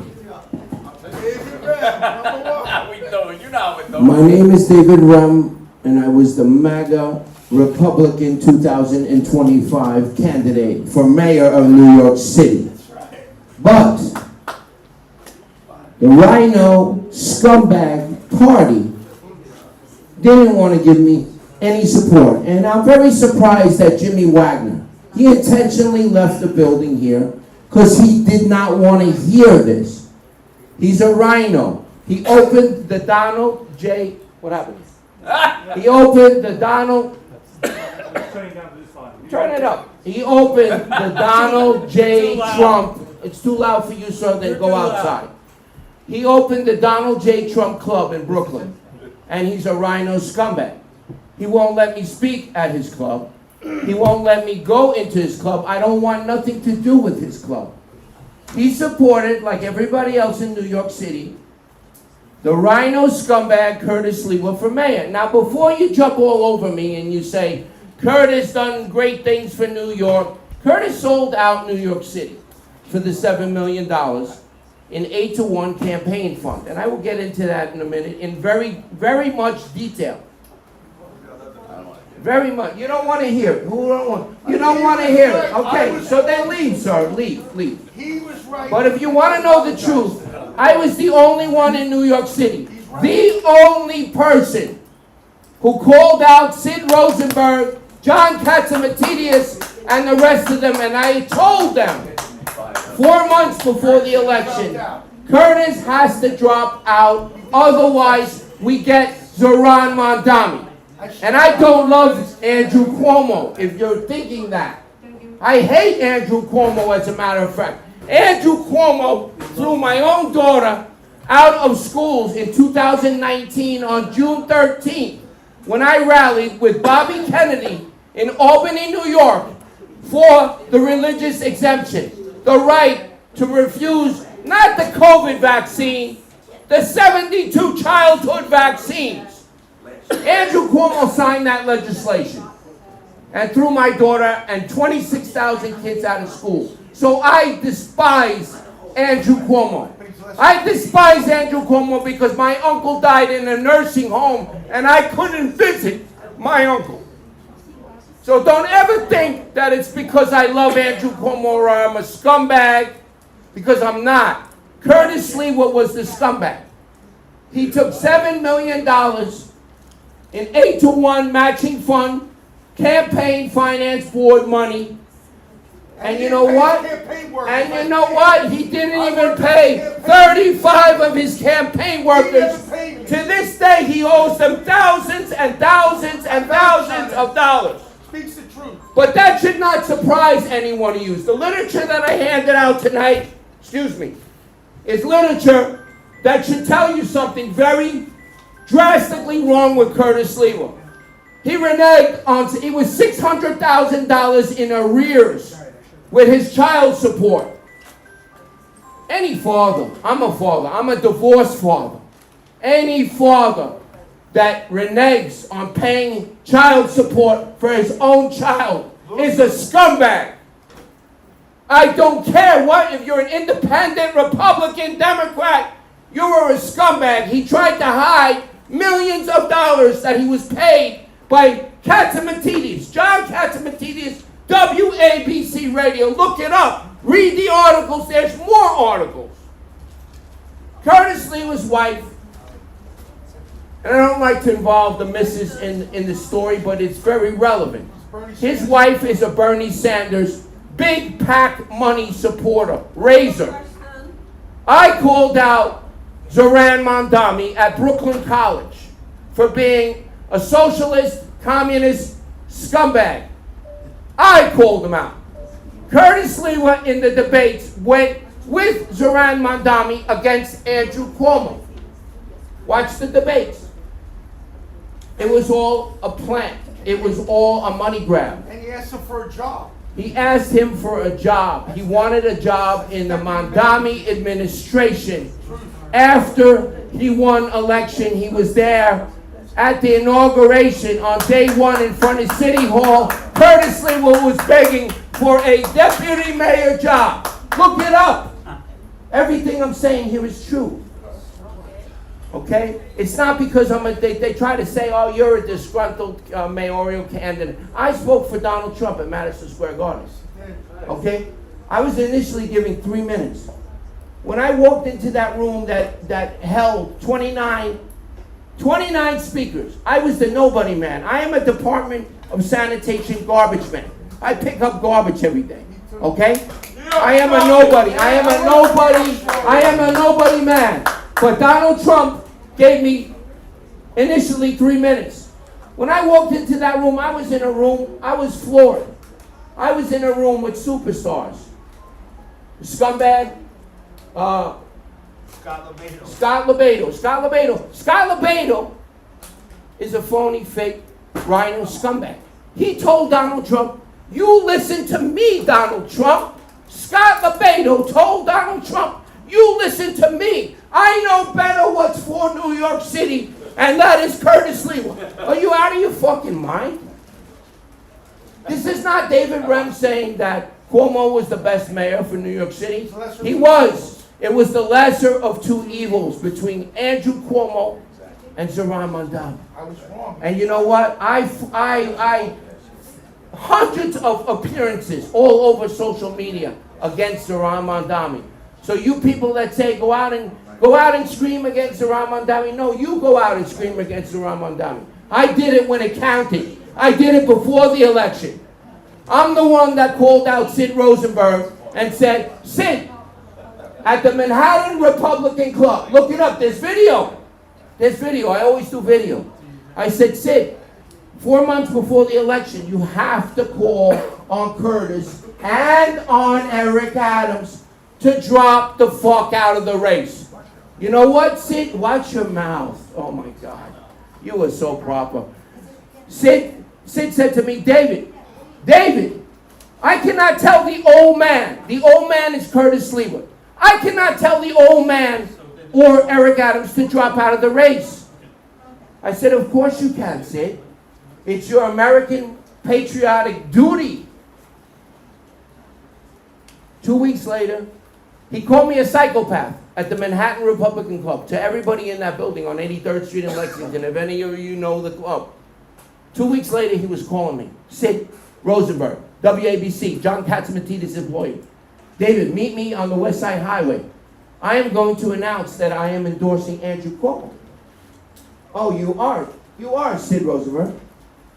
It's too fucking late, Sid. I told you that 4 months ago.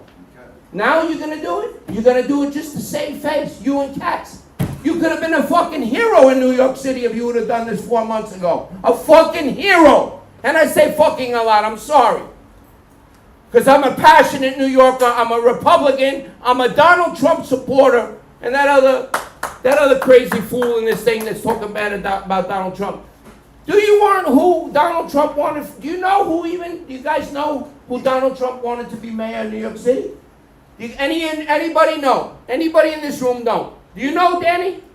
No, not me. Do you know? Because I'm a nobody. His father paid He for wanted his Cuomo. He said, I will take Cuomo or Eric Adams. Okay. You guys go, oh. He will take Eric Adams because Eric Adams had an indictment against the country. He was going to be indicted for the money that he took from Turkey. He's a dirty motherfucker. And he wanted Cuomo because he can manipulate them. He can work with them. He cannot work with Zoran Mondani, okay? There is no working with that man. He hates America. He hates white people. He hates African Americans, by the way. He does not. Yes, sir. So Zoran Mamdani has met Donald Trump twice in the White House. Yes, he has. Why have they been smiling and taking pictures together? Oh, Donald Trump is a fucking genius, okay? I know the man since I'm a little kid. His father paid for my tuition, my sister's tuition, my brother's tuition in 1974. At Q Forest, right here. Right here. Yeah, you heard it. He's a fucking genius. And why was he smiling? Because he's the mayor. He's the mayor. He's smiling, but he wants to stick a knife in his fucking jugular, okay? He's smiling because he wants to... 3 more candidates. Yeah, okay, no problem. But anyway, when I got to Madison Square Garden, this is a little bit about me, but it's not to stick myself out. I'm a garbage man. I don't give a fuck. That man is a garbage man. That man was a garbage man. These are my friends. When I got in that room with Tucker Carlson, with Vivek Ramaswamy, with Bruce Blakeman,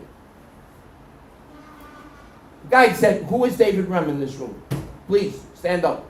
I said to my ex-wife and my friend, this guy. I said, this is where they tell me I'm not going to speak. No, I'm not going to speak. They made a decision now. I'm the only nobody man.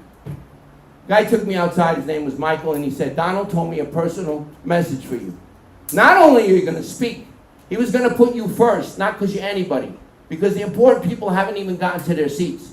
He's going to put you he's going to put you to the back, and he's giving you 6 minutes.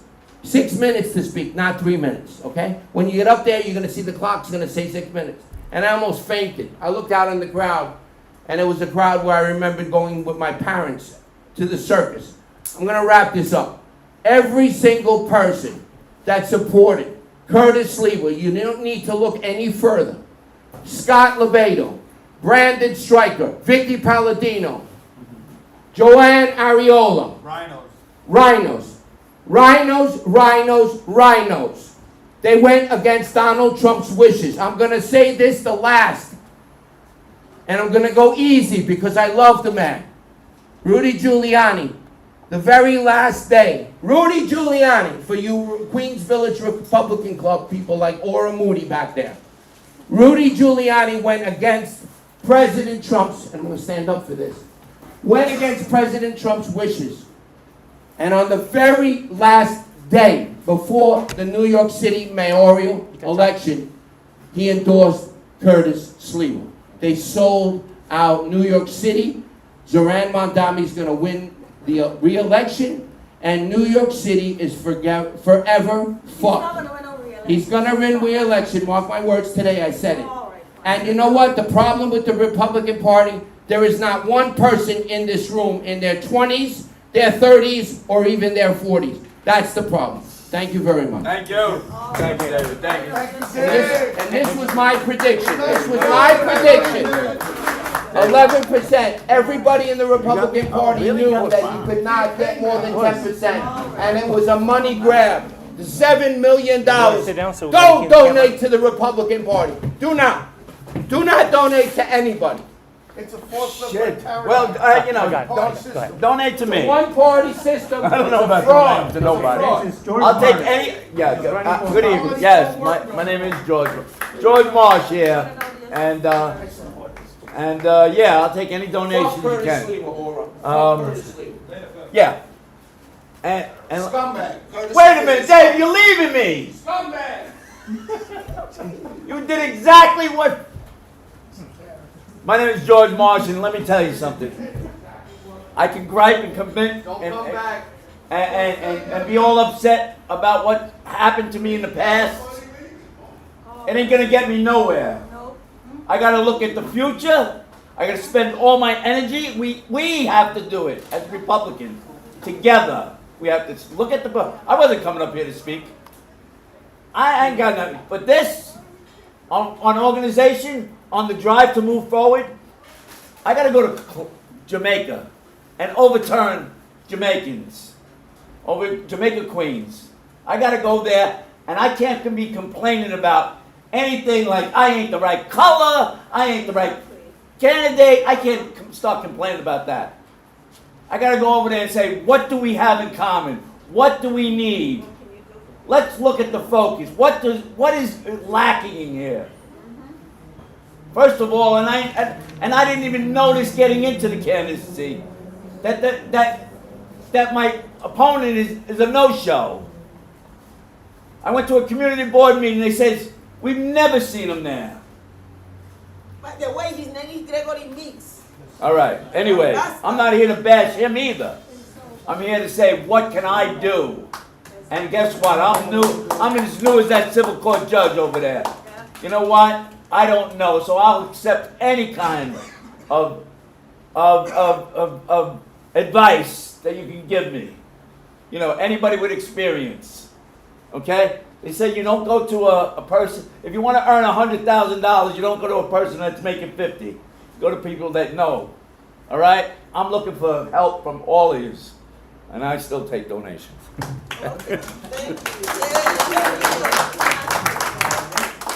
What's your website before you leave? What's your website we can donate to? Stan? What's your website? The website, George Stan? Marsh. Hello, my friends. I am a proud Democrat running in the 28th Assembly District. And I'm here because I'm the only candidate that actually bridges the gap between the Democrats and the Republicans in this neighborhood. You know, because I don't believe in kings. And you know, we don't have kings not only in Washington, but we don't have kings in legacy establishment political dynasties that have been running this district for years and years and years. We are the only district that has contested primaries in Congress, state senate, and assembly. But we have no primaries. It's a big problem. And yes, the Republican Party is full of cult members. It's full of people that do not think for themselves and only are told what to do.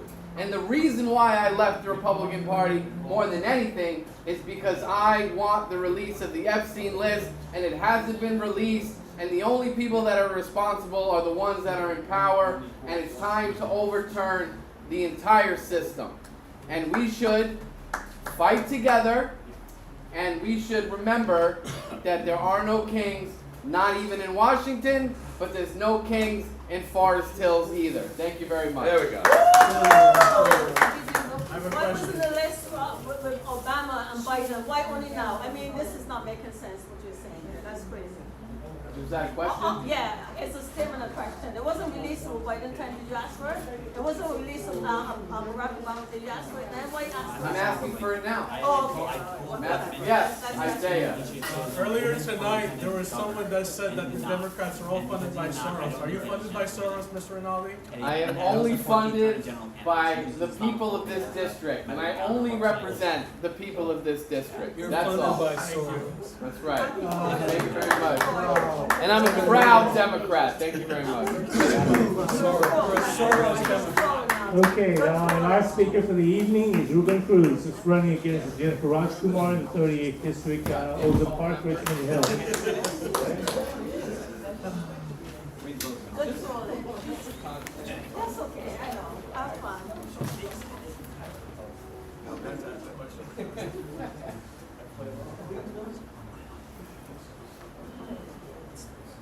Here's what's broken, and here's what we can all do to fix this today. In Albany, they just passed a law regarding the deed theft that's been plaguing us for years.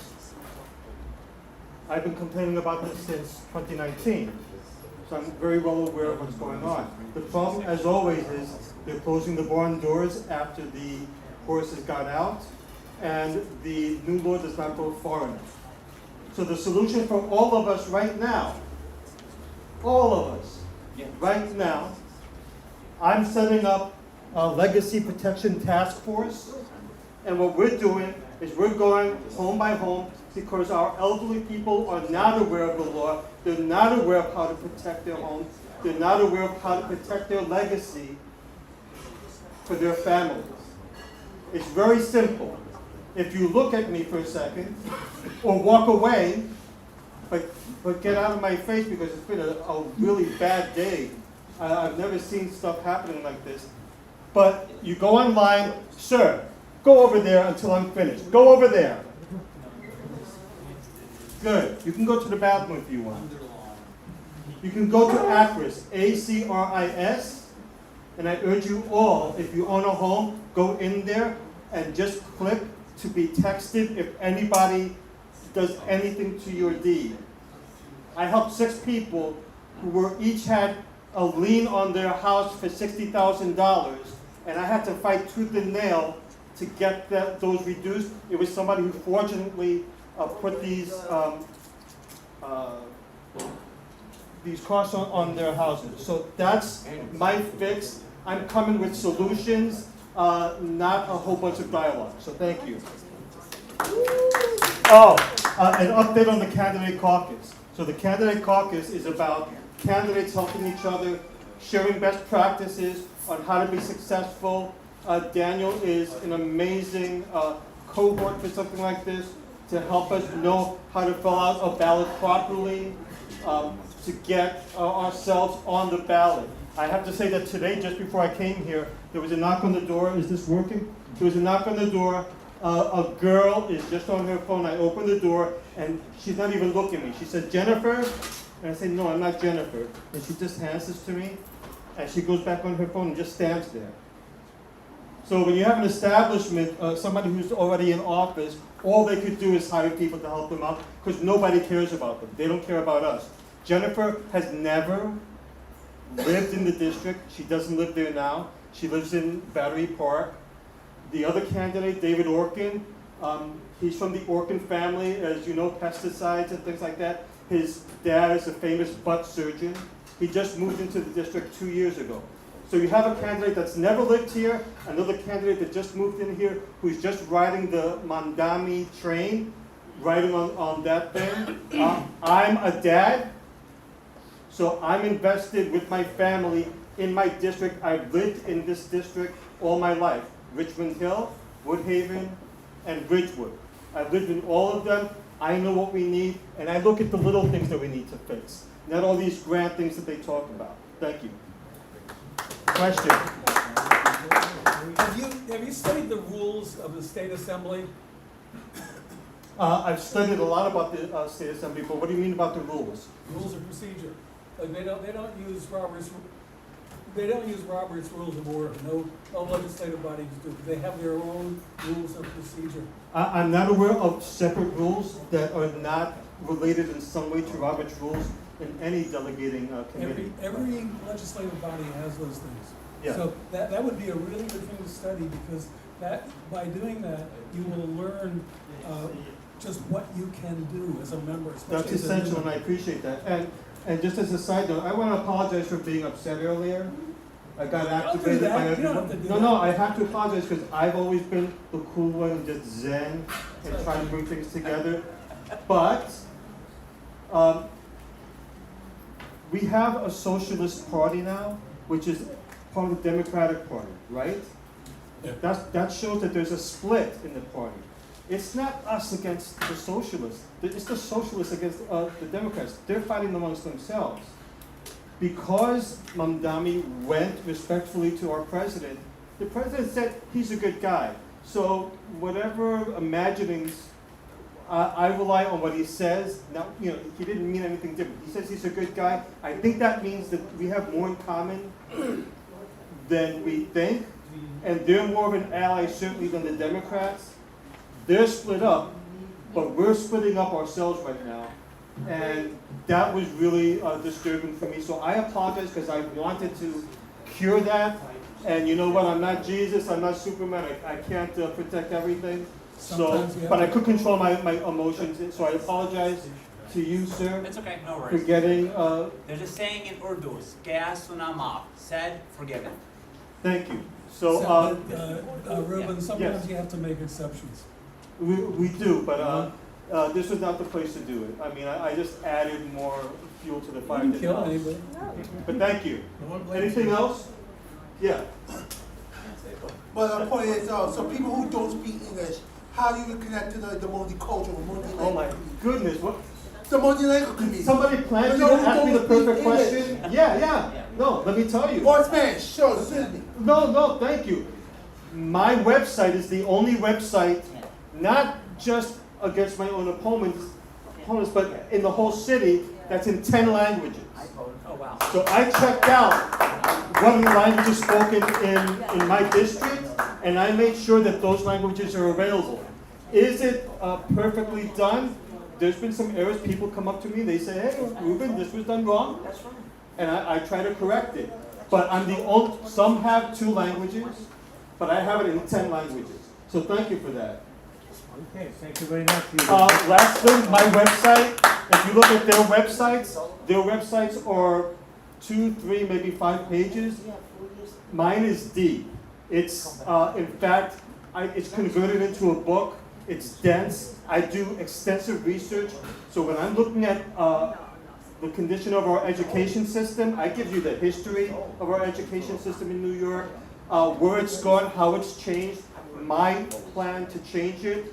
I give you everything. Thank you. Thank you.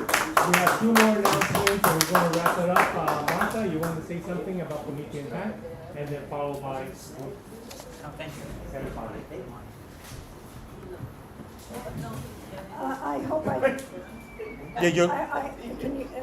I hope I can bring the temperature down just a little bit. I was a little bit offended at the suggestion that people who support President Trump are members of a cult. And I came here, I came here because I was coming to the meeting, but I wanted to just let people know about an organization that's called Promethean Action, and they also have a political action group, Promethean Pact. Anybody who wants to, I only have one of these, anybody who wants to look at it, but I also have flyers. Now they have a certain amount of an organization for campaigning in the midterms. And I think it's important, I totally agree with the people who are working to reform the city charter, that we should do as much as we possibly can to encourage people to know as much as they can about candidates. And one of the great things about Promethean Action is they have videos and workshops to help us understand exactly what Trump is doing, what his agenda is, what he's bringing to the table. And it's a lot. It's very impressive. And I frankly find it very encouraging and very positive. So I want people to go to their website, excuse me, to go to their website and also to check out their YouTube videos. I have flyers. These are flyers that they have for giving out. I bought some. And if you just share a few with people. You can go to a Promethean PAC, and they have this flyer. I think they're going to eventually have it to buy, but right now you can print it out, and you can learn. You can learn a lot by. I only have one copy because my printer was running out of ink. But if anybody wants to come up and look at it afterwards. But I know that apparently there is some conflict about the people who are running it, but I have found the information that they give you, the principles that they are based on very positive and uplifting, and I would really encourage people, go watch some of the videos, look at their website, and make up your own mind. Okay, thank you. Thank you very much, Martha. Bhatti?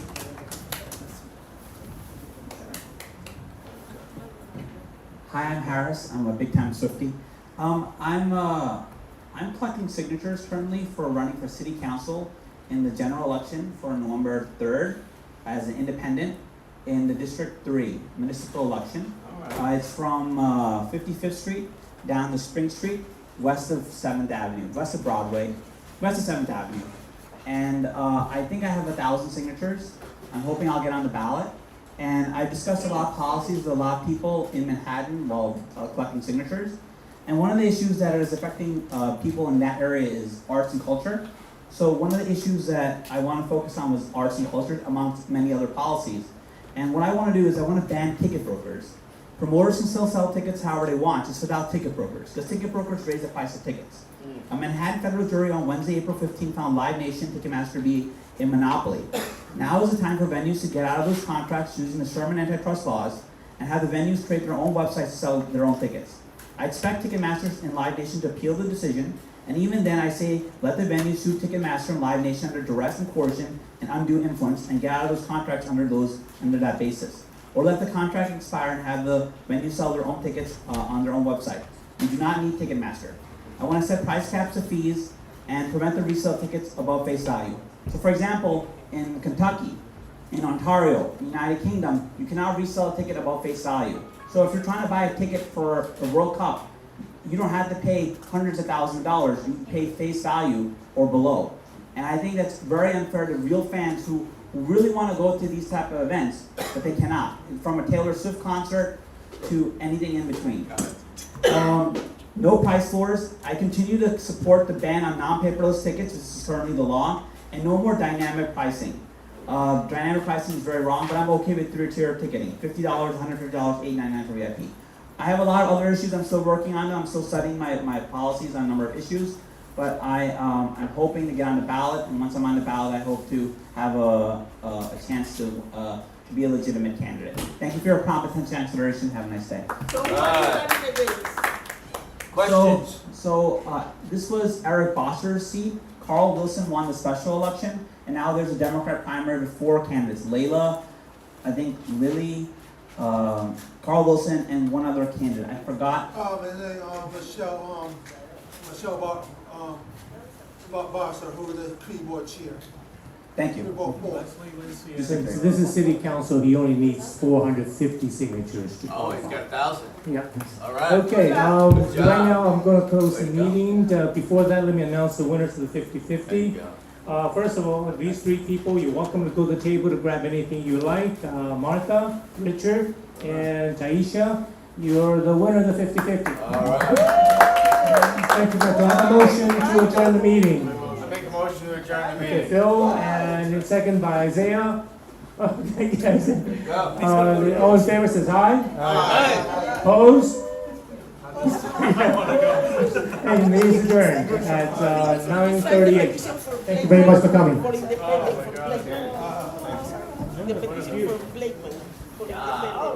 Thank you for. Video. Sorry. It's okay. Sorry about that. You were in the moment. You were in the moment. Who's on the chat? They're like, who's calling Phil Rat? That DJ Hill. If he doesn't erase that, he's going to have to call me. You know, like.